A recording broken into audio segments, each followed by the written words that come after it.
Hello student, welcome to Mission Education. In the last class we have seen some examples of control structure in Java. हम लोगों ने for का कुछ example देखा था, फिर उसके बाद if else का भी कुछ एग्जाम्पल देखा था, तो उसको सिर्फ अपन ने पढ़ लिया था, उसको कैसे एग्जीक्यूट कराते हैं उसको भी एक बार देख लेते हैं।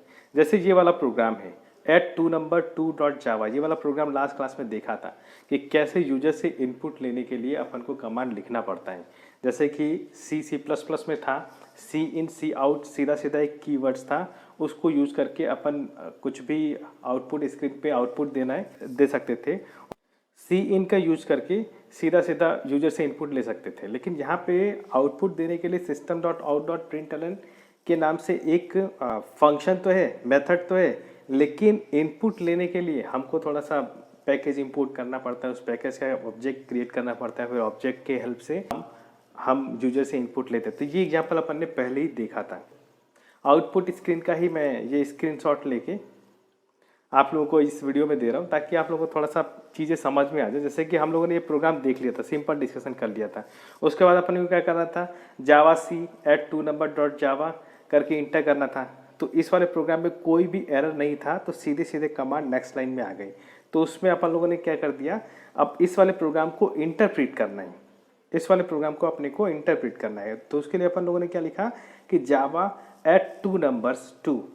फिर उसके बाद जैसे ही अपन इंटर किए तो आया इंटर फर्स्ट नंबर, तो मैंने 23 इंटर किया, फिर इंटर सेकेंड नंबर तो 45 इंटर किया, फिर जैसे ही इंटर किया तो दोनों को सम होके सम ऑफ दीज नंबर्स 68, ये अपना आउटपुट आ गया। नेक्स्ट वाला एग्जांपल ये भी अपन ने देखा है, conditive.java, ये अपना मतलब कि जावा प्रोग्राम था। तो इसका भी प्रोग्राम अपन ने देख लिया था। इफ एल्स का सिंपल प्रोग्राम, इफ का सिंपल सा प्रोग्राम था कि अगर एज 18 से बड़ा आए तो फिर उसको बता दे कि this person is eligible for the voting. तो इसका भी देख लिया अपन ने। क्या किया, कंपाइल करने के लिए क्या लिखा, जावा सी conditive.java, फिर इंटर किया, फिर इसमें कोई एरर नहीं था तो इसलिए कमांड नेक्स्ट लाइन पे आ गई।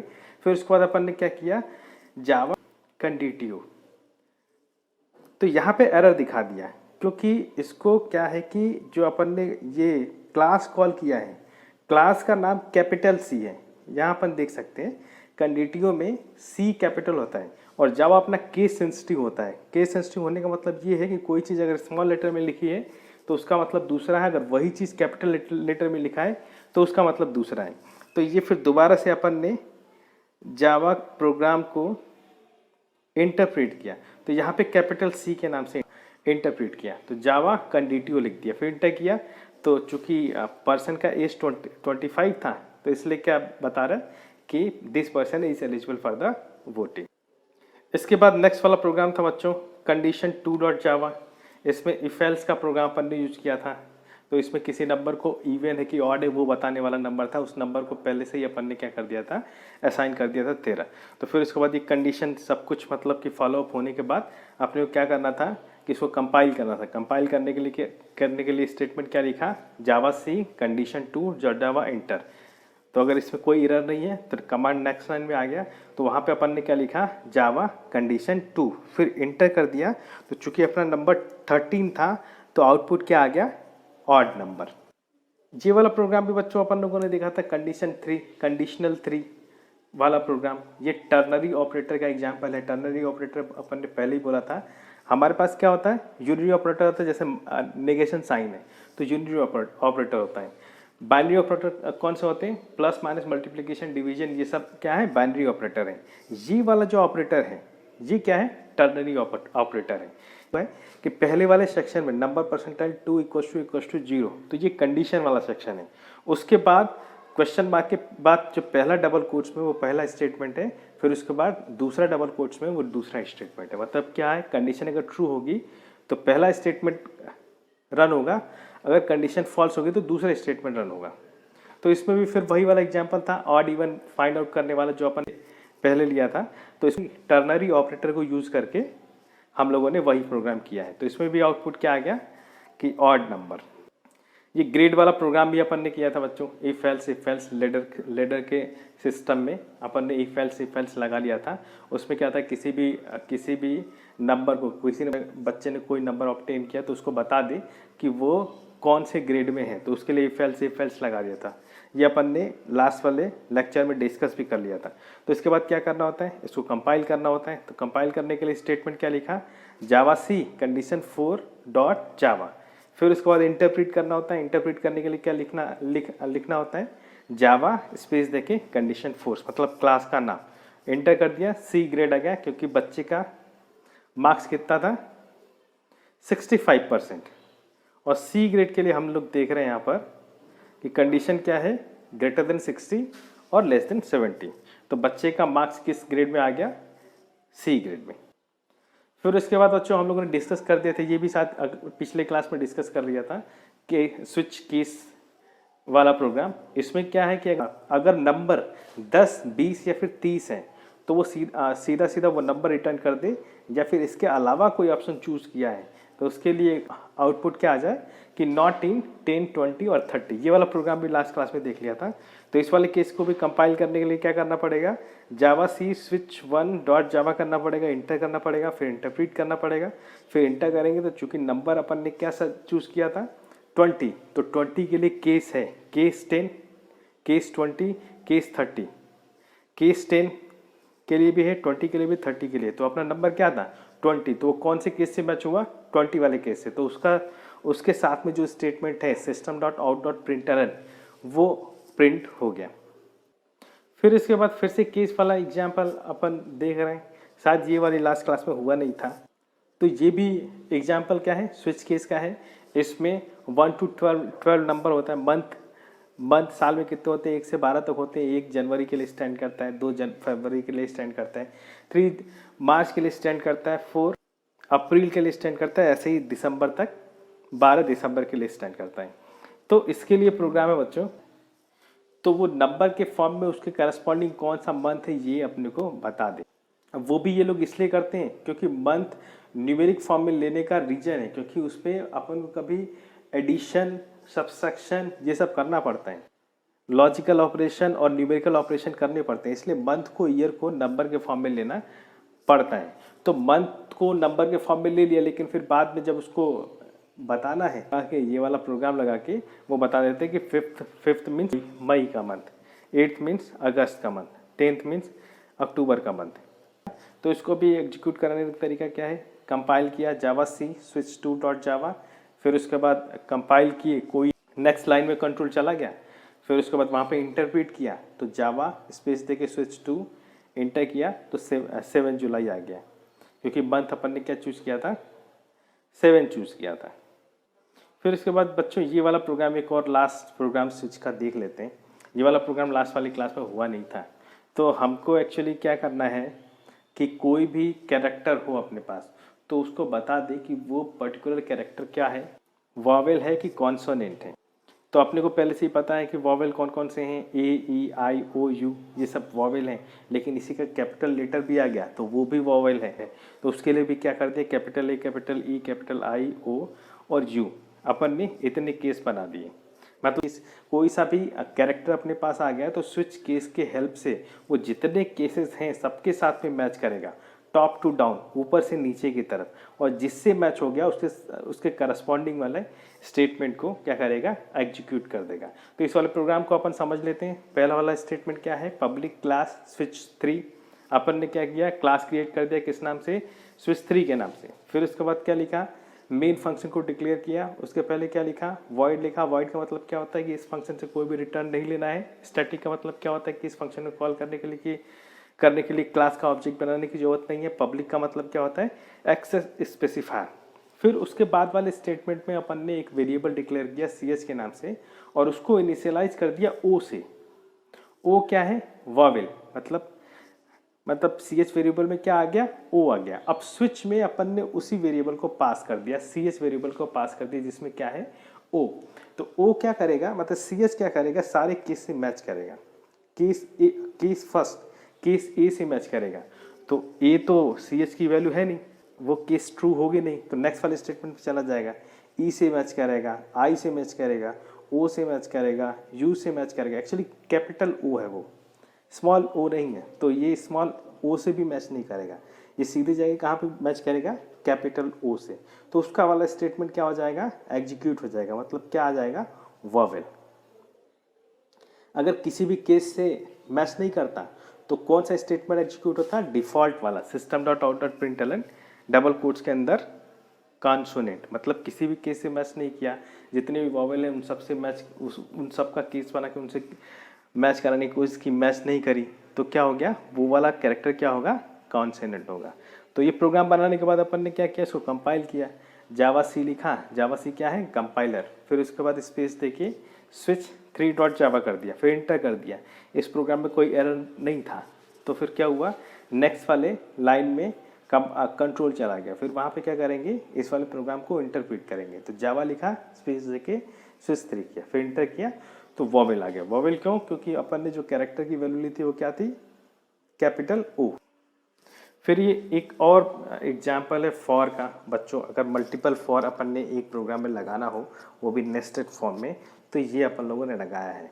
तो इस प्रोग्राम को शुरू से देखते हैं। पब्लिक क्लास फॉर लूप 1, अपन ने क्लास का नाम क्या दिया, फॉर लूप 1। फिर नेक्स्ट वाला स्टेटमेंट क्या है, मेन फंक्शन का डिक्लेरेशन। फिर उसके बाद वाला स्टेटमेंट क्या है, फॉर का स्टेटमेंट, जिसमें एक वेरिएबल लिया है, इंट टाइप का एक वेरिएबल लिया है, उसकी इनिशियल वैल्यू क्या कर दी, 1 कर दी, और वो कब तक चले, जब तक आई की वैल्यू 1 से बढ़ के 5 ना हो जाए।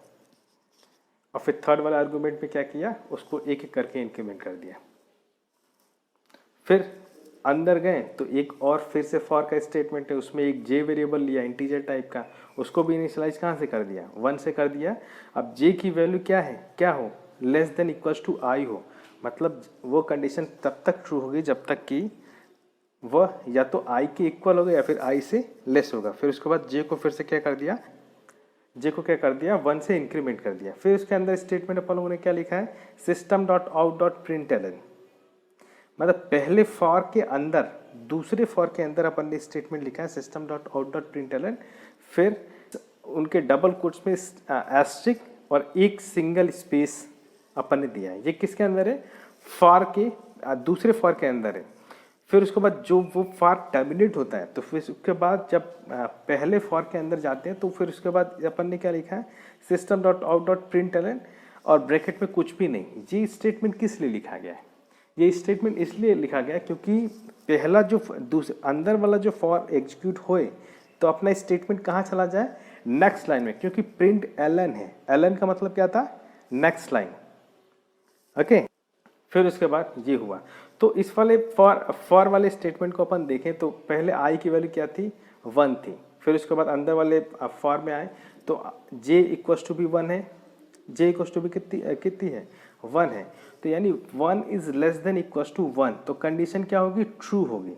तो यानी क्या होगा, पहला स्टार प्रिंट हो जाएगा स्क्रीन पे, यानी पहले लाइन में कितना स्टार प्रिंट हुआ, एक स्टार प्रिंट हो गया। अब फिर अभी क्या होगा, आई की वैल्यू तो सेम रहेगी, क्योंकि उसको मतलब कि उसको बढ़ने के लिए पहले वाले फॉर लूप में जाना पड़ेगा, अभी तो अंदर वाले फॉर लूप में है। तो जे की वैल्यू बढ़ेगी कितनी, जे की वैल्यू अभी 1 थी, अब 2 हो जाएगी। तो फिर से कंडीशन चेक होगा कि 2 is less than equals to 1, condition false हो जाएगी, तो ये वाला फॉर टर्मिनेट हो जाएगा। ये वाला फॉर जैसे ही टर्मिनेट हुआ तो फिर नीचे वाले system dot out dot println में आएगा, तो एलन का मतलब नेक्स्ट लाइन में चला जाएगा, यानी कंट्रोल एक स्टार प्रिंट करने के बाद कहाँ चला गया, नेक्स्ट लाइन में चला गया, यानी आउटपुट स्क्रीन में पहले लाइन में क्या हो गया, सिंगल स्टार प्रिंट हो गया। अब क्या है कि ये अब पहले वाले फॉर लूप में पहुंच गए, तो अब क्या होगा, आई की वैल्यू बढ़ेगी। अभी आई की वैल्यू कितनी थी, 1 थी, तो अब कितनी हो जाएगी, आई की वैल्यू आई प्लस प्लस 2 हो जाएगी। अब 2 को चेक करेगा पहले ऊपर वाले फॉर लूप में कि 2 is less than equals to 5, condition true है तो अंदर जाएगा, तो जे इक्वल्स टू फिर से कितना हो जाएगा, 1 हो जाएगा। तो जे इक्वल्स टू 1 यानी 1 is less than equals to 2, condition true, तो क्या होगा, system dot out dot print star print हो जाएगा। फिर इसी वाले फॉर के अंदर अपन जाएंगे, जे की वैल्यू क्या हो जाएगी, 1 से बढ़ जाएगी, 1 से बढ़ जाएगी तो कितनी हो जाएगी, 2, यानी जे की वैल्यू कितनी हो गई, 2 हो गई है। आई की वैल्यू कितनी है, 2 है, तो यानी 2 is less than equals to 2, तो 2 लेस देन तो नहीं लेकिन इक्वल्स टू है, इक्वल्स तो है, तो कंडीशन क्या हो जाएगी, ट्रू हो जाएगी। यानी पहला स्टार तो प्रिंट हो चुका था, दूसरा स्टार भी प्रिंट हो जाएगा। अब ये प्रिंट होने के बाद फिर क्या हो जाएगा, जे की वैल्यू फिर 1 से बढ़ेगी, अब 3 हो जाएगी, तो 3 is less than equals to 2 तो कंडीशन फॉल्स हो जाएगी, यानी दूसरे वाला लाइन में 2 स्टार प्रिंट करने के बाद ये वाला फॉल एग्जिट कर जाएगा। तो ऐसे ही तीसरे के लिए चलेगा, ऐसे ही चौथे के लिए चलेगा, ऐसे ही पांचवे के लिए चलेगा। और जब मतलब कि आई की वैल्यू 5 तक रहेगी तब तक तो चलेगा। आई की वैल्यू जब 6 हो जाएगी तो ऊपर वाला फॉर क्या हो जाएगा, एग्जिट कर जाएगा, तो ये प्रोग्राम से बाहर आ जाएगा। मतलब ऊपर वाला फॉर अगर देखें तो टोटल कितना नंबर ऑफ लाइन होनी है इस शेप में वो डिसाइड करता है। मतलब 1 से लेके 5 तक यानी 5 नंबर होना है।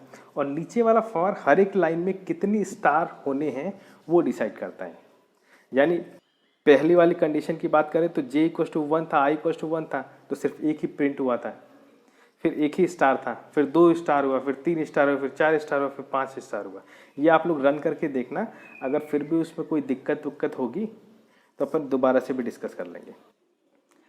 ये वाला प्रोग्राम बच्चों अपन ने फॉर लूप यूज करके भी देखा था कि 1 से 10 तक सीरियल नंबर प्रिंट करना है, तो ये व्हाइल लूप को यूज करके इन लोगों ने किया है। फॉर लूप में क्या था कि 3 आर्गूमेंट पास होते थे, उसमें पहला आर्गूमेंट क्या होता था, वेरिएबल डिक्लेरेशन प्लस इनिशियलाइजेशन, फिर उसके बाद कंडीशन, फिर तीसरा क्या होता था, इंक्रीमेंट डिक्रीमेंट।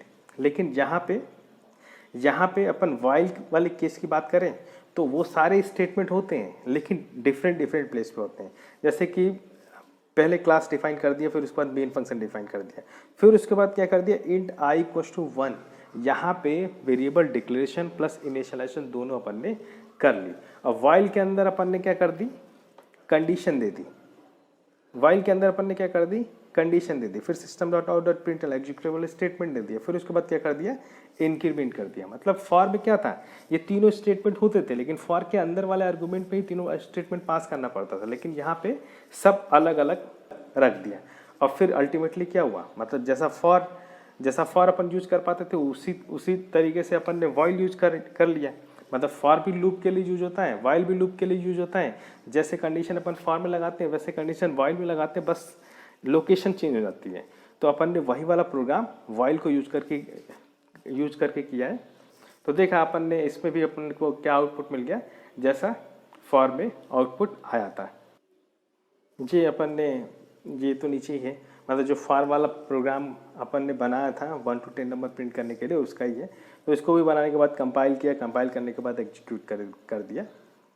इसमें कोई मेरे ख्याल से आप लोगों को समस्या होनी नहीं चाहिए। ये ऐड टू नंबर का प्रोग्राम जो सबसे मेरे ख्याल से सेकेंड प्रोग्राम किया था वो है, तो इसको भी अपन ने एग्जीक्यूट करके देख लिया, इसमें भी कोई समस्या नहीं। आप लोग बिल्कुल अपने लैपटॉप पे इसको कर सकते हैं। अपने को जो मेन प्रोग्राम करना था वो ये था, मतलब हम लोगों ने इसके पहले भी क्लास क्रिएट किया था लेकिन क्लास का ऑब्जेक्ट क्रिएट नहीं कर रहे थे। हम लोगों ने एक पैकेज इंक्लूड किया था, उसमें क्या था, स्कैनर नाम की क्लास अपन ने यूज़ किया था।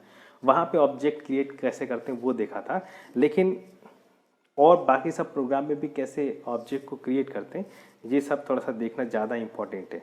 ये एक्चुअली क्या है बच्चों, ये प्रोग्राम काफ़ी आप लोगों के हिसाब से काफ़ी इम्पॉर्टेंट है, क्योंकि अगर एग्जाम में पूछता है कि define class and explain with an example, class की डेफिनेशन तो आप लोग लिख लेंगे लेकिन ये वाली प्रोग्राम आपको लिखना पड़ेगा। अगर ये पूछता है कि define object with an example, तो ऑब्जेक्ट की डेफिनेशन लिखेंगे, उसमें भी चाहे तो आप ये प्रोग्राम लिख सकते हैं। अगर ये पूछता है कि what is encapsulation explain with example, तो इनकैप्सुलेशन के डेफिनेशन तो आप लोग लिख लेंगे, प्लस उसके साथ में ये वाला प्रोग्राम भी लिख देंगे तो बिल्कुल सही होगा, है ना। क्योंकि इनकैप्सुलेशन को इम्प्लीमेंट करने के लिए अपने को क्या करना पड़ता है, क्लास ही बनाना पड़ता है।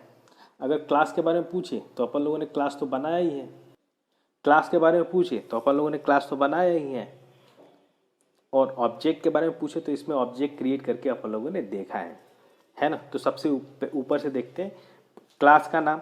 एक क्लास अपन ने ऊपर बनाया है, किस नाम से, एक ही फाइल में 2 क्लास बनाया है अपन ने। पहला क्लास बनाया है लैम्प के नाम से, फिर उसके अंदर गए तो एक बूलियन वेरिएबल ले लिया। Boolean variable is on variable का नाम है, और ये बूलियन टाइप का है। मतलब क्या है, इस ऑन में किस टाइप के वैल्यू जाएंगे, 1 2 3 4 नहीं जाएंगे, कोई अल्फ़ाबेट नहीं जाएगा। क्या जाएगा, सिर्फ यस और नो, या फिर ट्रू और फॉल्स। इस ऑन की वैल्यू क्या हो सकती है, या तो ट्रू होगी या तो फॉल्स होगी। यानी ये पहला क्लास अपन ने डिफाइन किया क्लास अपन डिफाइन कर रहे हैं लैम्प के नाम से, उसके अंदर जो मेंबर डेटा है अपन लोगों ने क्या देखा, एक बुलियन टाइप का मेंबर डेटा है जिस वेरिएबल का नाम क्या है, इज ऑन, और ये बुलियन टाइप का है, ये आप ध्यान रखना। फिर उसके अंदर अपन गए तो दो मेंबर फंक्शन अपन ने बनाया है। दो मेंबर फंक्शन मतलब किसी भी क्लास में जितने भी डेटा डिक्लेयर करते हैं वो डेटा मेंबर होते हैं, मेंबर डेटा होते हैं, फिर मेंबर डेटा मेंबर बोल दें। और जितने भी फंक्शन क्रिएट किए होते हैं उस क्लास में तो उसको क्या बोलते हैं, मेंबर फंक्शन। तो इस प्रोग्राम की अगर बात करें तो मेंबर डेटा कौन सा है, बुलियन इज ऑन, ओके। और मेंबर फंक्शन की बात करें तो इसमें दो मेंबर फंक्शन है, दो फंक्शन अपन ने डिफाइन किया है। कौन सा, एक तो टर्न ऑन और दूसरा टर्न ऑफ, ओके। अब मेंबर फंक्शन डिफाइन किया है, टर्न ऑन के नाम से मेंबर फंक्शन डिफाइन किया है, उसके पहले वॉइड ले लिया, मतलब इस फंक्शन से कुछ भी रिटर्न टाइप अपने को नहीं चाहिए। फिर उस फंक्शन के अंदर इज ऑन को इनिशियलाइज किया गया है, is on equal to true कर दिया। इज ऑन किस टाइप का वेरिएबल है, बुलियन टाइप का।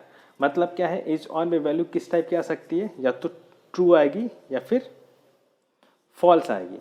तो पहले टर्न ऑन वाले फंक्शन में अपन ने इज ऑन की वैल्यू क्या दे दी, ट्रू दे दी। फिर system dot out dot println light on plus is on की वैल्यू ट्रू आ जाएगी, ओके। डबल कोट्स वाला अगर इस वाले फंक्शन को कॉल हुआ तो डबल कोट्स में जो स्ट्रिंग लिखी है वो इज इट इज आ जाएगी, प्लस इज ऑन की जो वैल्यू होगी, जो इज ऑन की वैल्यू क्या है, ट्रू है, तो वो आ जाएगा। और दूसरे केस में दूसरा अपन ने फंक्शन बनाया किस नाम से, void turn off, void turn off के नाम से। इस फंक्शन का नाम क्या है, टर्न ऑफ। फिर उसके अंदर गए तो इज ऑन की वैल्यू अपन ने यहाँ पे क्या इनिशियलाइज कर दी, फॉल्स। फिर system dot out dot println light on question mark plus is on की वैल्यू क्या है, फॉल्स, है ना। तो यानी दो फंक्शन अपन ने बना दिए, कौन कौन से, void turn on, void turn off, और एक मेंबर फंक्शन बना दिया कौन सा, इज ऑन। किस टाइप का है वो, बुलियन टाइप का। तो ये वाला क्लास यहीं पे क्लोज हो गया, मतलब ये वाली क्लास अपन ने यहीं बना के यहीं ख़त्म कर ली, ओके। फिर दूसरी क्लास, एक ही प्रोग्राम में अपन ने पहली क्लास बनाई और दूसरा क्लास ये बनाने जा रहे हैं। तो दूसरे क्लास में क्या है, क्लास मेन 1। फिर उसके अंदर गए तो क्या है, पब्लिक स्टैटिक वॉइड मेन। बच्चों ये ध्यान रखना कि अगर एक प्रोग्राम में अपन चाहे तो मल्टीपल क्लास बना लें, मतलब दो क्लास बना ले, एक क्लास तो बना ही रहे थे, दो क्लास बना ले, चार क्लास बना ले, पांच क्लास बना ले, लेकिन किसी एक ही प्रोग्राम में मेन वाला फंक्शन होगा। तो ये वाला क्या है, जो दूसरी वाली क्लास है वो मेन वाला फंक्शन है। तो इसमें क्लास का नाम ही अपन ने क्या कर दिया, मेन 1। फिर उसके बाद वाले स्टेटमेंट में क्या कर दिया, पब्लिक स्टैटिक वॉइड मेन। उसके अंदर आर्गूमेंट जो पास करते थे, कमांड लाइन आर्गूमेंट, वो पास कर दिया। फिर उसके बाद अंदर गए, फिर यहाँ पे हमने क्या किया, क्लास के ऑब्जेक्ट बनाए। जो ऊपर वाला क्लास था उस क्लास को भी इस वाले प्रोग्राम में इंक्लूड करने के लिए उस क्लास का ऑब्जेक्ट बनाया। ऊपर वाले क्लास का नाम क्या था, लैम्प। तो यहाँ पे अपन ने क्या लिखा, लैम्प। अब उस क्लास का वेरिएबल अपन डिसाइड कर रहे हैं, यानी ऑब्जेक्ट का नाम दे रहे हैं, तो L1 दे दे, कुछ भी दे सकते हैं यहाँ पर, तो L1 दे दिया इक्वल्स टू न्यू लैम्प। अब ये न्यू एक स्पेशल टाइप का ऑपरेटर है जिसकी हेल्प से अपन क्या कर पाते हैं, ऑब्जेक्ट क्रिएट कर पाते हैं। तो lamp L1 equals to new lamp अपन ने लिख दिया। अब फिर उसी वाले क्लास का एक दूसरा ऑब्जेक्ट क्रिएट कर दिया, lamp L2 equals to new lamp, ठीक है। तो यहाँ पे हम लोगों ने क्या किया कि एक ही क्लास के दो ऑब्जेक्ट क्रिएट कर लिए, L1 के नाम से, L2 के नाम से। और पहले ऑब्जेक्ट की हेल्प से हम उस क्लास के पहले वाला जो फंक्शन था, टर्न ऑन फंक्शन, उसको कॉल कर लिया।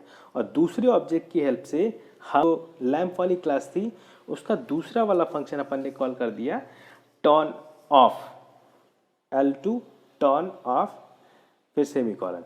फिर उसके बाद मेन फंक्शन क्लोज कर दिया, फिर क्लास फंक्शन क्लोज कर दिया।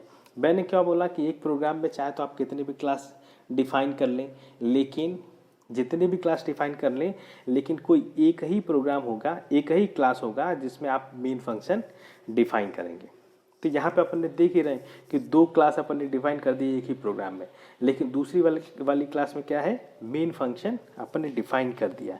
इसका रीजन है बच्चों, क्योंकि हम लोग जानते हैं कि मेन फंक्शन एक स्पेशल टाइप का फंक्शन होता है जहाँ से एग्जीक्यूशन स्टार्ट होता है, और मेन फंक्शन के साथ ही आपके प्रोग्राम का एग्जीक्यूशन ख़त्म भी हो जाता है। मतलब मेन फंक्शन की ब्लॉक जहाँ से स्टार्ट होता है और जहाँ ख़त्म होता है वहीं तक एग्जीक्यूशन पूरा होके ख़त्म हो जाता है। तो इस वाले फंक्शन के अंदर अपन ने ऑब्जेक्ट कॉल कर ली, ऑब्जेक्ट क्रिएट कर दिया, फिर ऑब्जेक्ट की हेल्प से मेथड फंक्शन कॉल कर लिया। तो ये थोड़ा सा इंपॉर्टेंट है कि ऑब्जेक्ट किसी भी क्लास का ऑब्जेक्ट कैसे बनाते हैं। तो क्या करते हैं, पहले क्लास का नाम, फिर वेरिएबल का नाम इक्वल्स टू न्यू, फिर क्लास का नाम, फिर स्मॉल ओपन क्लोज ब्रैकेट। ये क्या तरीका है किसी भी क्लास का ऑब्जेक्ट बनाने के लिए।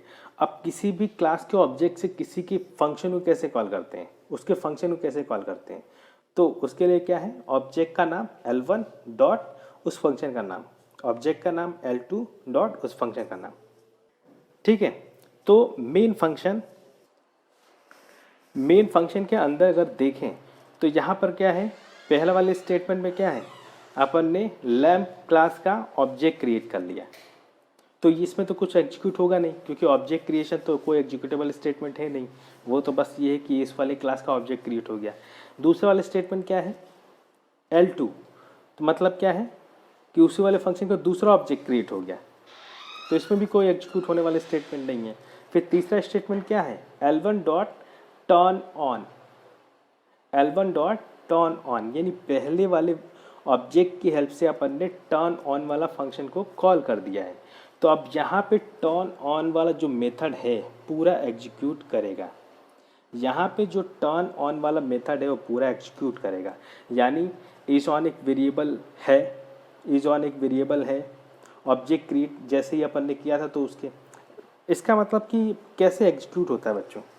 देखो आप, ऑब्जेक्ट जैसे ही अपन ने क्रिएट कर दिया ना, तो मतलब जो उस वाले क्लास में जितने भी वेरिएबल हैं वो एक तरीके से डिक्लेयर हो जाते हैं। डिक्लेयर होने का मतलब क्या है कि उसके करस्पॉन्डिंग, उस वेरिएबल के करस्पॉन्डिंग, मतलब वो वेरिएबल क्रिएट हो जाता है और उसके करस्पॉन्डिंग मेमोरी स्लॉट रिजर्व हो जाते हैं।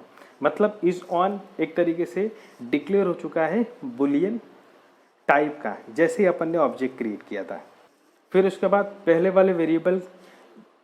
वाले object dot turn on method को कॉल किया, तो उसमें क्या होगा कि इज ऑन बुलियन टाइप का जो वेरिएबल था वो डिक्लेयर तो हो ही चुका था, उसको क्या असाइन हो गया, ट्रू।